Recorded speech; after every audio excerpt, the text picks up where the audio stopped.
নরসিংদীর ঘোড়াশাল উৎপত্তিস্থল এলাকায় আছেন সহকর্মী বিশ্বজিৎ সাহা। সরাসরি যুক্ত হচ্ছি তার সাথে। বিশ্বজিৎ, কোনো ক্ষয়ক্ষতির তথ্য পেয়েছেন কি সেখানে? আর স্থানীয়রা কি বলছে এই ভূমিকম্পের ব্যাপারে জানাবেন।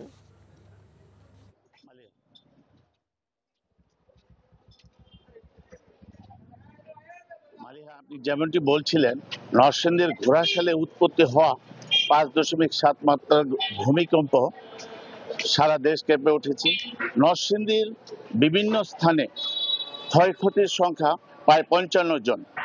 ভয়ে আতঙ্কে ছোটাছুটি করতে গিয়ে বিভিন্ন হাইরাইজ বিল্ডিং থেকে নামতে গিয়ে প্রায় 55 জন আহত হওয়ার খবর পাওয়া গেছে হাসপাতাল সূত্রে।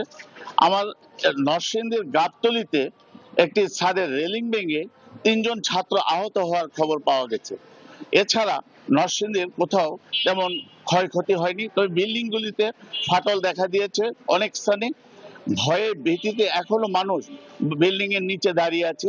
তবে আমি একজন আতঙ্কিত মানুষের সাথে, বিল্ডিং থেকে দৌড়ে নামা আতঙ্কিত মানুষের সাথে একটু কথা বলতে চাই, আপনাকে জানাতে চাই, একটু কথা বলবেন প্লিজ।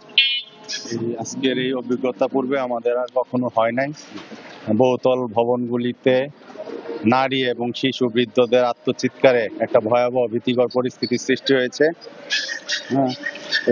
এই পরিস্থিতি ভবিষ্যতে উত্তরণে কি করা উচিত, এটা সংবাদ মাধ্যমগুলি যেন জনসচেতনামূলক আরো অন্য অনুষ্ঠান বা বার্তা মানুষের মধ্যে পৌঁছায় দেয়, এই প্রত্যাশা রাখি।